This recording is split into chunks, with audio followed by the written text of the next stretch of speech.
آپ بھی زندگی میں نا جو سنجیدہ بڑے لوگ ملتے ہیں نا ان سے پوچھیں واٹ از لائف. اچھا یہ روایتی جواب ہے, جبر مسلسل کی طرح کاٹی ہے, غم ہے, خوشی ہے, ٹھیک ہے کہ نہیں, عشق ہوا ہو تو ہی ہے, ٹھیک ہے کہ نہیں, دوسرا ہو جائے پھر وہ ہے. یعنی واٹ از لائف, جتنا جواب میچور آئے گا نا بندہ اتنا میچور ہوگا. کوئی زندگی کو کس اینگل سے دیکھتا ہے, جیسے یار بڑی آسان سی بات ہے, کھانے کے لیے جینا, جینے کے لیے کھانا ہے, دونوں میں فرق ہے نا. آپ زندگی کو کس طرح دیکھتے ہیں؟ مثلا میں زندگی کو اپرچونٹی کی شکل میں دیکھتا ہوں. یہ جس کے پاس نہیں ہے اس کے پاس یہ تمام مواقع نہیں, نہ سننے کا, نہ بولنے کا, نہ پرفارم کرنے کا, نہ زیرو سے اٹھ کے ہیرو بننے کا. یہ اپرچونٹی ہے, یہ آپ کو مل گئی. اگر اس اپرچونٹی کو آپ اویل نہیں کرتے, اس موقع سے فائدہ نہیں اٹھاتے, فلاپ ڈریگن. تو بیسٹ وے کیا ہے آپ کے مطابق زندگی کے؟ آپ نے 35-40 سال کی عمر میں زندگی کو کیا سمجھا؟ یہ کیا ہے؟ یہ وقت ہے. یہ وقت ہے تو کون سا وقت ہے؟ آپ حساب کریں اس میں سے وقت کون سا تھا جس کو زندگی کہیں گے. میں زندگی کے کئی وقتوں کو شرم کی نگاہ سے دیکھتا ہوں, یہ وقت میرے نہیں تھے, ان وقت کو میں زندگی نہیں کہہ سکتا. ہاں ایکسپیرینس تھا, ٹریجڈی تھی, کچھ تھا. کچھ وقت وہ تھے جن پہ میں سلام کروں گا, یار یہ اصل یہ تھی لائف. اپنی زندگی میں مڑ کے دیکھیں, زندگی کہاں کہاں ہے. کئی جگہ زندگی نظر نہیں آئے گی, آپ صرف دن نظر آئے گی, صرف سال نظر آئے گی, صرف وقت گزرتا نظر آئے گا. اس میں زندگی نہیں ہوگی, اس میں پرفارمنس نہیں ہوگی, اس میں آپ فل فلی کام نہیں کر رہے ہوں گے, اس میں آپ تینوں انرجی سے اپنی استعمال نہیں کر رہے ہوں گے, اس میں صرف آپ کما رہے ہیں, گزر رہی لائف کچھ کر رہے ہیں, ایم ہے. تو ایم فل لائف جون سی ہے وہ ہے لائف, باقی تو لائف کچھ نہیں. دوسری ڈیفینیشن مقصد والی زندگی کا نام زندگی. باقی موٹیویشن میرے بھائی یاد رکھیے گا, قدرت بڑی مہربان ہے. قدرت ساری زندگی جیسے رزق کا بندوبست کرتی, موٹیویشن کا بھی بندوبست کرتی. ہماری آنکھ, کل بات اس پہ کر رہے تھے ہم لوگ, کل میں نے ایک بڑا مزے کا واٹس ایپ دکھایا عرفان کو.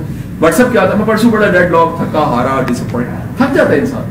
بیٹھا, میں نے کہا یار کیا کام لگے رہتے ہیں کرتے. ایک میسج آیا میری ٹیم میں سے میسج کسی کا آیا, سر پکچر ہے, یہ ذرا دھیان سے دیکھیں. پکچر تھی آئی سی یو کی. پکچر میں ایک محترمہ کو سب چیزیں لگی ہوئی ہیں اور ان کے ہاتھ میں موبائل اور میری ویڈیو دیکھ رہی تھی. نیچے لکھا ہوا اس محترمہ کی بیٹی نے کہ میری والدہ ہیں, یہ آئی سی یو میں, لیکن اس وقت بھی ڈیمانڈ کر رہی ہے کہ قاسم کو سننا ہے. تو وہ لیکچر لگایا.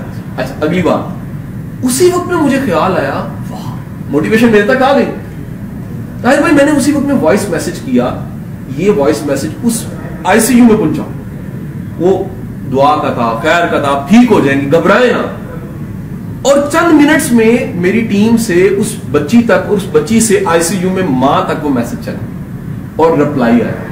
وہ روتے ہوئے دعائیں کر رہی تھی میرے لیے کہ انبلیویبل, جس کے میں ویڈیو سن رہا ہوں اس کی آواز میں مجھے دعائیں آ رہی ہیں اور اوریجنل آ رہی ہیں. یہ بھی نہیں کہ لگی بندی چیز. میرا موٹیویشن کا لیول پھر بڑھا ہے. ایک بات یاد رکھیے گا, موٹیویشن کتابوں میں کم پڑھی ہے, آنکھوں سے دیکھے تو دنیا میں بڑی پڑی ہے. بادشاہ ہارتا ہے, دیکھتا ہے چونٹی اتنی کوشش کرتی ہے, وہ کہتے ہیں دنیا کی سب سے بڑی موٹیویشن وہ بن جاتا ہے. اگر چونٹی جیسی مخلوق اتنی بار ٹرائی کر سکتی ہے تو میں تو سرج میں ہوں. میں تو اس سے زیادہ کر سکتا ہوں, ہے کہ نہیں ہے. تو جب ارد گرد نگاہ اٹھاؤ گے نا تو پتہ لگے گا کہ موٹیویشن کے اسباب تو بے شمار ہیں. کبھی ماضی سے لینی پڑتی ہے, لیکن آپ ارد گرد ڈھونڈو گے سینکڑوں موٹیویشن ہے. بھائی ہم اچھے کپڑوں میں, اچھے ہوٹل میں اچھا کھانا کھانے لگے, جا کے دیکھو یار دنیا کس حالت میں کیسے کھا رہی, کس حالت میں بیٹھی, کوئی شناخت نہیں ہے. فٹ پاتھ پہ سو رہا ہے, اس کی شناخت نہیں ہے. اس کی لاش جب پہنچتی ہے میو ہاسپٹل, اس کی شناخت نہیں ہے. ٹیگ لگاؤ, اس کی عیدی والی قبر بنتی ہے تو نمبر لگاؤ, جا کے دیکھو نا یار. انہیں آنکھوں سے دیکھا میں نے میانی صاحب قبرستان, نمبر لگے ہوئے قبروں کو, شناخت نہیں. بندہ کہتا ہے رب تیرا کتنا شکر, میرے تو والی وارث بھی ہیں, بچے بھی دیے, اولاد بھی دیے, شناخت مجھے کو افسر بھی کہتا ہے, باس بھی کہتا ہے, کوئی بڑا بھی کہتا ہے, میری ٹیم بھی ہے, رسپانسبلٹیز بھی ہے, رزق حلال بھی ہے. میں کہاں پر ہوں اور زندگی کتنی بدترین بھی ہو سکتی تھی. اگر ہے اس میں آپ کا کمال کون سا ہے؟ ہم اگر سمجھتے ہیں ہمارا کمال ہے, بھائی اس کا قصور کون سا ہے؟ جو آج دفنایا جا رہا ہے گمنام, اس کا قصور کون سا ہے؟ کیا جرم؟ یا اللہ نہ کرے ہم کبھی ایسے ہی ہو جائے کہ زندگی میں کہیں پڑے ہوں تو ہمارا کیا قصور ہوگا؟ نہیں نا خبر. تو جو ہے اس کا شکر, اور با مقصد زندگی, ٹریک والی زندگی, اور اپرچونٹی سمجھ کے بھی یار یہ ایک اللہ کا انعام ہے, یہ ملی ہے تو اس کی قدر کرنی ہے. اور ایک گارنٹیڈ بات بتاؤں, اس کی قدر شروع کر دیں اگر آپ واقعی دل سے قدر کرتے ہیں نا, یار اللہ آپ کی قدر بڑی کروائے, گارنٹیڈ. آپ کی قدر, آپ کے لیے ریڈ کارپیٹ ضرور ہو, آپ کے لیے لوگوں کے دلوں میں محبت ضرور ہو. ریزن آپ نے صرف ایک چیز کی قدر کی, اس کی دی ہوئی زندگی. جواب میں کیا ہوا, آپ کی قدر لانی شروع ہو. کہتے ہیں یار بندہ بڑا امپورٹنٹ, وی آئی پی رول ہوگا ہر جگہ. ہوا کیا ہے, بندہ عام صحیح ہے لیکن اس نے صرف اللہ کے انعام کی قدر کی. اللہ کے انعام کی قدر ڈائریکٹلی پروپورشنل ہے آپ کی قدر کا, یہ ریٹرن ہونا شروع.